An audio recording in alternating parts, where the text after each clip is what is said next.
도둑질도 손발이 맞아야 해먹는다. 그런 얘기 혹시 해보셨습니까? 네, 마음이 답답하면 나오는 소리죠. 도둑질, 사기, 그런 거 사실은 설계한 사람이 다 있죠. 근데 그 설계한 사람이 자기 혼자서는 못합니다. 큰 거 하려면은 다 같이 하는 사람들이 있어야 되거든요. 이제 그것도 미리 약속하고야 며칠 언제 되면 나오고 들어가고 그게 다 작전이 있습니다. 사실은 적시에 딱딱 나타나고 할 일을 해줘야 그런 일도 성공할 수가 있습니다. 약속된 행동이 중요하다는 얘기를 하고 싶은 건데 제가 좀 반대되는 아주 부정적이고 머릿속에 확 심길 수 있는 얘기를 한번 생각해 보니까 도둑질 얘기가 생각나서 얘기를 드렸어요. 도둑질도 그런데 다른 일은 어떻겠습니까? 도둑놈 잡는 일도 마찬가지고 우리가 좋은 일을 하는데도 그런 약속, 작전, 손발이 맞아야 그 일들을 우리가 해낼 수가 있습니다. 약속된 행동, 그래서 굉장히 중요합니다. 우리 그걸 이제 작전이라고 부르죠. 요즘 이제 월드컵이 이제 내일이면 끝나나요? 우리나라 떨어지고 난 다음에는 누가 이겼는지 별로 관심도 없습니다만은 그 월드컵 여러분 골 넣는 장면 나중에 하이라이트 이게 잘 한번 보세요. 골이 들어갈 때는요, 이게 우연인 것 같지만 다들 머릿속에 그리는 그림이 있어요. 그 골 넣는 사람부터 시작해서 패스하는 사람까지.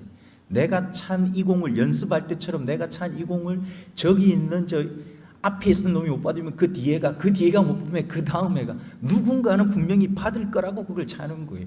뛰어 들어오는 사람들은요, 앞에서 헤딩할 거 알지만 혹시나 그 머리에 안 맞고 뒤에 떨어지면 내가 해야지 계획하고 그 뒤를 쫓아 들어갈 때 자기가 그걸 골을 넣을 수 있습니다. 그 생각 없이 아무 생각 없이 그냥 골 들어오는 거 보고 서 있는 경기를 한번 잘 보세요. 항상 골이 안 들어갑니다. 앞에 사람 머리 그냥 비켜 나오면 뒤에서 아무도 받는 사람이 없어요. 골이 안 들어가는 겁니다.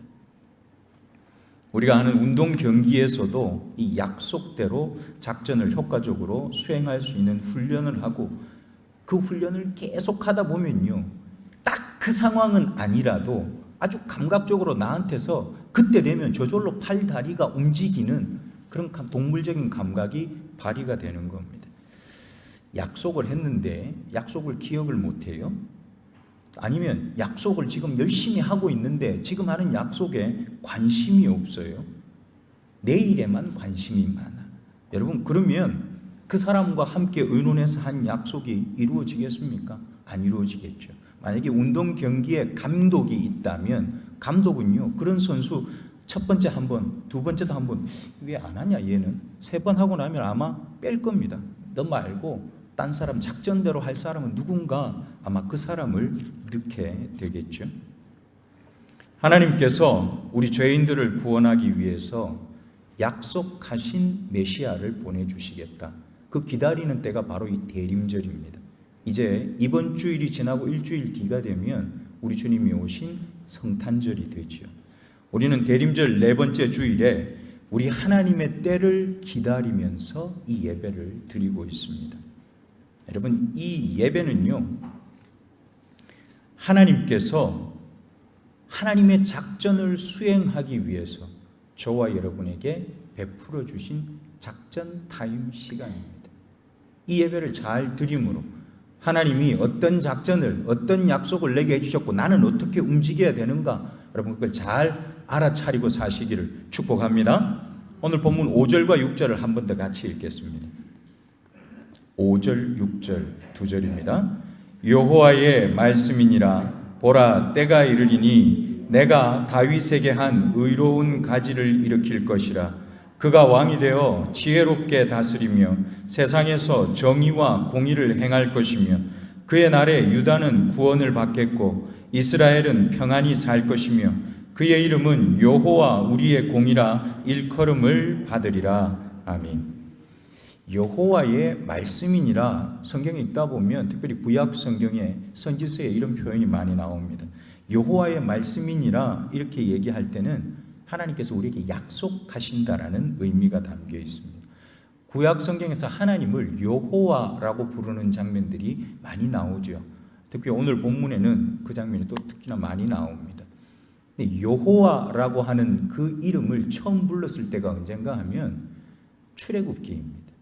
하나님께서 모세를 만나러 오셔서 떨기나무에서 불 가운데서 모세를 부르시죠.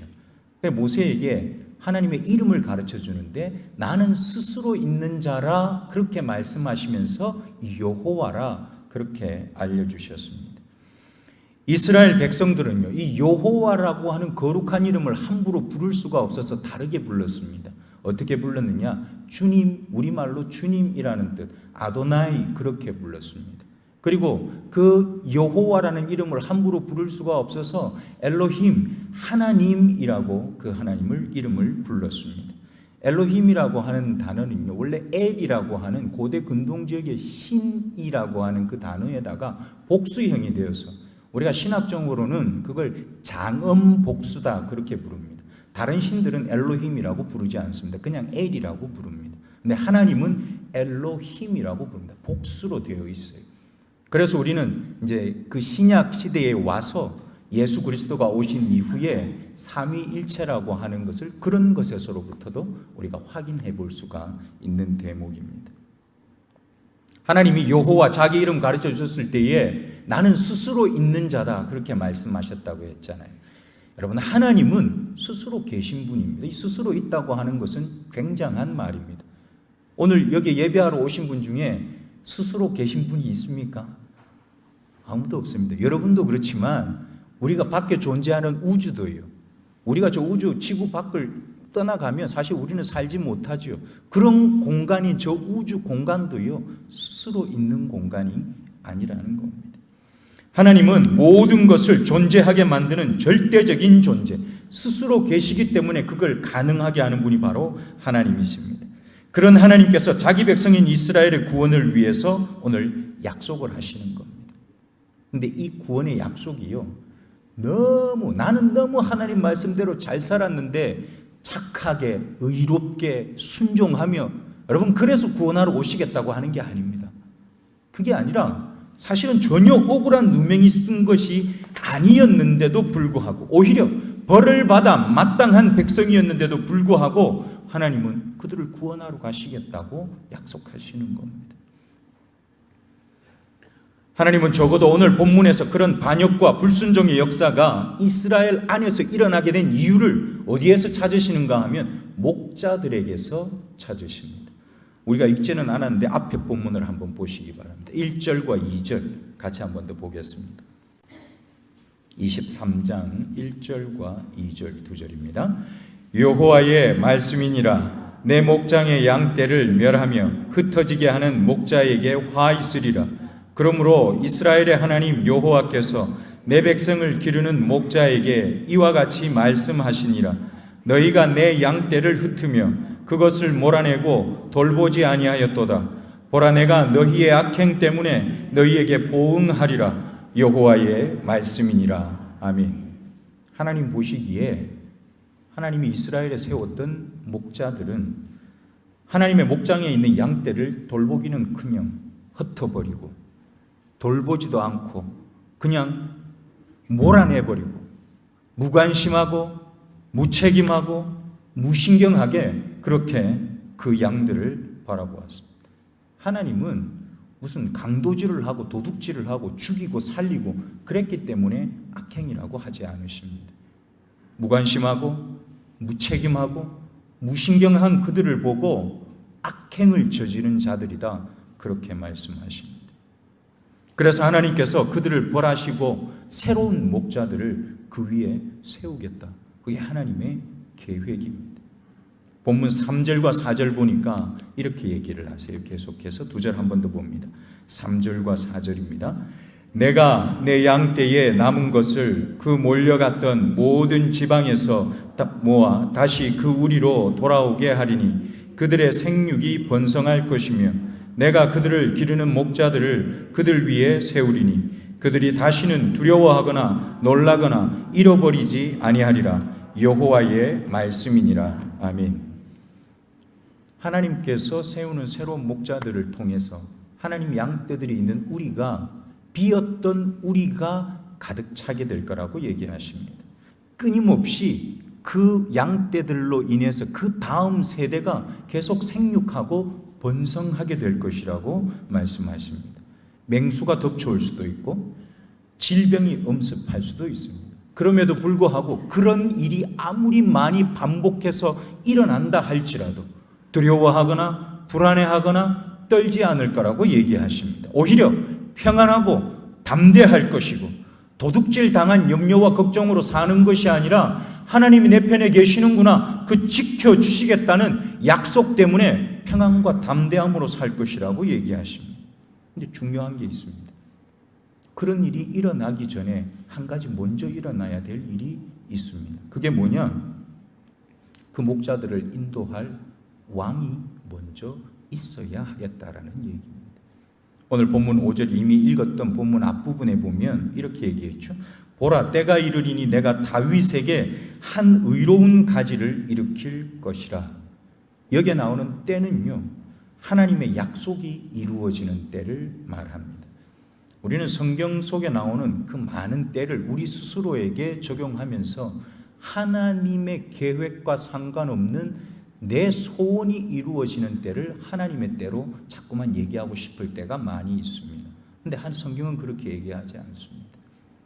하나님이 가지고 계신 계획이 저와 여러분 삶에서도 똑같이 이루어지는, 여러분 그 때를 꼭 경험하고 사시기를 축복합니다. 예레미야 선지자 시대의 사람들은, 특별히 하나님의 백성을 자처했던 유대인들은요, 그들의 보호자와 인도자셨던 그 하나님을 어디에서도 찾을 수 없는 상황 속에 지금 놓여 있습니다. 사방이 굶주린 맹수들이 드글드글한 곳, 잠깐만 한눈 팔면 내 코를 베어갈 것 같은 그런 상황 속에서 유일하게 기댈 하나의 하나님의 약속, 오늘 주신 것처럼 한 의로운 가지를 내가 너희에게 나게 하겠다 하신 그 약속에 기댈 수밖에 없었습니다. 하지만 문제는 그 일이요, 오늘 그 약속을 받고 내일 이루어질 일이면 참 좋겠습니다. 근데 그렇지 않은 겁니다. 그래서 하나님의 때를 기다려야만 했습니다. 예레미야가 예언한 때로부터 600년이 채되지 못해서, 그리고 지금부터 2000년 전에 그 약속은 현실이 됐습니다. 다윗 가문에서요, 한 아기가 태어났습니다. 우리가 매년 12월 25일이 되기 전에 12월 한 달 동안 계속 우리는 기다리잖아요. 예수님이 안 오셔서 우리가 기다리고 있습니까? 아니요. 예수님이 이미 오셨습니다. 하나님이 구약에서 그렇게 외쳐서 약속하셨던 일들이 이미 2000년 전에 이루어졌습니다. 우리가 그럼 기다리는 것은 뭡니까? 우리가 지금 기다리는 것은 아직 태어나지 않았기 때문이 아니라 이미 태어나셨고 이미 하나님께서 그 구원 역사를 이루신 것을 기념하는 것입니다. 그들이 그렇게 간절하게 기다렸던 걸 우리도 기억하고 그 간절함으로 그 아기 예수 그리스도를 함께 기다리겠다라고 하는 그 시간으로, 그 자리로 돌아가자고 하는 선언인 것입니다. 하나님의 약속은 이루어졌고 예레미야가 외치는 하나님의 때는 이미 도래했습니다. 그래서 약속하신 대로 예수 그리스도는 우리의 영원한 왕이 되셨습니다. 여러분, 지혜로 진리의 말씀으로 세상을 다스리셨고 지금도 다스리고 계십니다. 예수 그리스도께서 이 땅에 오셨기 때문에 정의와 공의가 온전하게 실행됐습니다. 비록 저와 여러분은 그걸 제대로 못하고 살아도 예수님이 오셨기 때문에 그것이 완벽하게 실행이 됐습니다. 언제 실행이 됐습니까? 십자가 위에서. 예수님께서 십자가를 지셨기 때문에 정의와 공의가 남김없이 완벽하게 실행이 되었습니다. 십자가는 하나님의 사랑의 결정체일 뿐만 아니라 하나님의 공의와 정의의 실현된 장이었습니다. 왜냐하면 불의하고 불순종하고 믿음을 배신하는 인간들에게 하나님은요, 사형 선고를 내려야 됐습니다. 넌 안 되겠다, 끝! 원래는 끝을 냈어야 합니다. 근데 하나님이 그걸 안 하신 겁니다. 안 하신 대신에 그 사형 선고를 누구에게 받게 하셨느냐? 죄 없는 예수 그리스도에게 십자가를 지게 하심으로 네가 대신 지고 내 형벌을 네가 다 받아내라. 그랬기 때문에 저와 여러분은 그 형벌을 면하게 된 것입니다. 십자가는요, 그 사랑이 실현된 곳이고 하나님의 정의와 공의가 남김없이 다 실현된 곳이 바로 십자가의 자리입니다.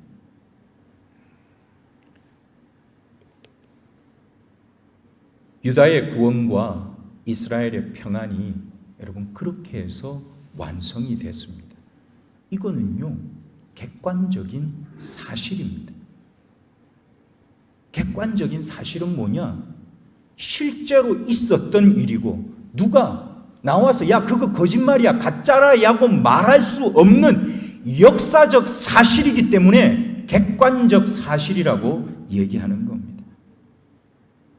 아무리 똑똑한 사람이 나서서 반대해도 지워지지 않는 역사적 사실, 그리고 하나님의 구원의 손을 붙잡은 유다와 하나님의 구원을 인정하고 받아들인 이스라엘이 그 구원과 평안을 누리게 됐습니다. 이것은요, 주관적인 경험입니다. 오늘 제가 여기서 피는 안 나오지요. 침을 튀겨가며 여러분들에게 이 사실을 다시 한 번 더 확인시키고 복음으로 전하고 있지만 그 복음이 진짜 여러분의 크신 사람과 그냥 목사님이 하는 얘기인 사람 두 부류로 나누어집니다. 제가 하는 얘기는 누구도 바꿀 수 없는 진리, 객관적인 사실입니다. 그런데 그 객관적인 진리가 내 것이 된 사람이 있는가 하면 아직도 내 것이 아니라 그냥 다른 사람이 하는 얘기인 사람들이 있다는 것입니다. 아무리 좋은 제도가 있고 아무리 크고 좋은 집이 야 저기 있는 저 집 내 집이야 얘기해도요, 내가 그 집에 들어가 살지 않으면, 그렇게 수많은 좋은 제도가 있어서 내가 그거 단 한 가지도 사용할 줄 모르고 사용하지 않으면 그건 나하고 상관이 있습니까? 없습니까? 아무 상관이 없습니다. 아무 상관이 없습니다. 심지어 내가 그 제도의 수혜자가 맞고 등기부등본 떼보니까 그 집 주인이 내 이름이 거기에 딱 박혀 있어요. 그럼에도 불구하고 내가 그 집에 들어가 살지 않고 내가 그 제도의 수혜를 준다고 할 때 내가 그걸 받지 않으면 나하고는 아무 상관없는 것들이라는 얘기입니다. 마찬가지입니다. 저와 여러분은 여호와 우리의 공이라고 부르는 하나님께서 보내주신 메시아이신 예수 그리스도를 경험하고 사시기를 간절히 소원합니다. 여러분, 하나님께서는 약속을 믿고 하나님의 때를 기다리는 사람에게 반드시 그것을 경험할 기회를 주십니다. 오늘 본문과 7절과 8절을 보면 이렇게 얘기를 하셨습니다. 7절, 8절 두 절을 함께 읽겠습니다. 그러므로 여호와의 말씀이니라. 보라, 날이 이르리니 그들이 다시는 이스라엘 자손을 애굽 방에서 인도하여 내신 여호와의 사심으로 맹세하지 아니하고 이스라엘 집 자손을 북쪽 땅 그 모든 쫓겨났던 나라에서 인도하여 내신 여호와의 사심으로 맹세할 것이며 그들이 자기 땅에 살리라 하시니라. 아멘.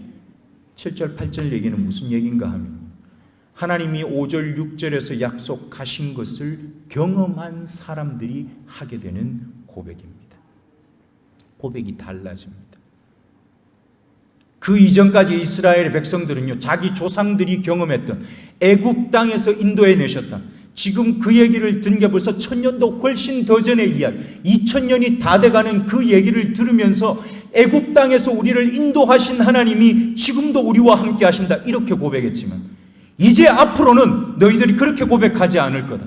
우리를 모든 쫓겨갔던 그 땅에서 다시 여기로 돌아오게 하신 그 하나님께서 우리와 함께 하신다. 그 하나님의 사심으로 고백하고 그 하나님의 이름으로 너희가 이 땅을 살게 될 것이다. 그렇게 얘기하시는 겁니다. 여러분, 하나님의 약속이 이루어지는 그 하나님의 때를 경험한 사람은 이 고백을 할 수 있고 할 수 있어야 합니다. 성경에 나오는 하나님, 이스라엘을 구원하신 하나님, 그들을 구원했다더라, 그것이 아니라 나를 구원하셨다는 고백이 여러분의 입술과 여러분 삶을 통해서 끊임없이 고백되어지기를 간절히 소원합니다. 그런 사람들이요, 자기 땅에 살게 됩니다. 하나님께서 이스라엘에게 약속하신 땅은 어떤 땅입니까? 믿음의 땅입니다. 그 땅은 돈과 지식과 명예와 우리의 열심을 가지고는 절대 살 수 없는 땅입니다. 거기에는 프리미엄도 없고 폭락도 없습니다. 하나님께서 세우신 의로운 가지, 영원한 우리의 왕이신 예수 그리스도를 믿은 그 사람만이 그 땅에서 살게 됩니다. 그것은 먼 미래의 일이 아니라 지금 여기서, 여러분이 예배드리고 있는 지금 이 생초교회에서, 여러분이 살고 있는 그 삶의 자리에서 경험해야 할 일들입니다. 하나님의 약속이 이루어지는 하나님의 때를 성경이라고 부르는 책에서나 나오는 남의 얘기로 읽지 마시고, 지금 여기 생초 땅에서 이 생초교회를 통해서 경험해야 할 살아계신 그 하나님의 역사로 읽고 듣게 되기를 축복합니다. 그렇게 하나님의 때를 기다리는 사람들은 하나님께서 약속하신 땅, 자기 땅, 바로 그 믿음의 땅에 살게 되는 경험을 하게 될 것입니다.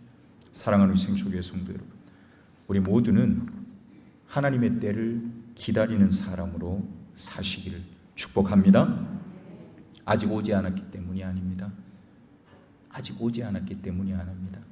이미 왔지만 내 것으로 경험하지 못했기 때문입니다.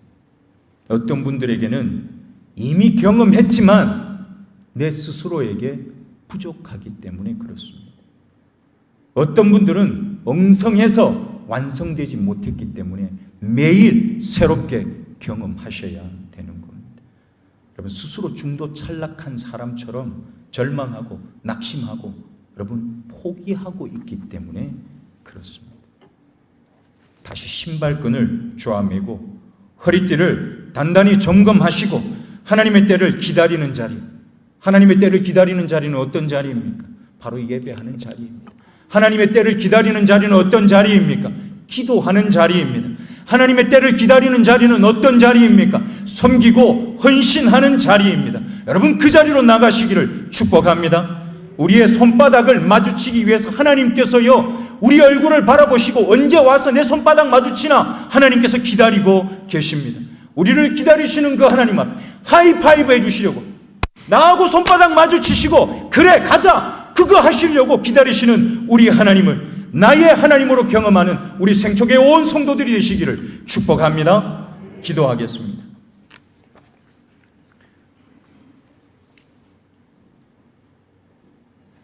우리는 모두 하나님의 때를 기다리는 사람으로 오늘 이 자리에 앉아 있습니다. 하나님께서 약속하신 것이 믿어지고 그 약속하신 것이 믿은 대로 내 삶에 경험되어지는 복 있는 자로 이 땅을 살도록 우리 모두를 축복하여 주시옵소서. 하나님께서 우리에게 요청하신 자리마다 하나님께서 그 하나님의 때를 이루겠다고 약속하시고 그 때를 위해서 함께 작전회의를 하자고 하신 그 자리를 우리가 지켜내고 살아서 하나님의 때를 내 것으로 경험하는 복 있는 성도, 복 있는 교회로 이 땅을 살도록 우리 모두를 축복하여 주시옵소서. 거룩하신 예수님 이름으로 기도하옵나이다. 아멘.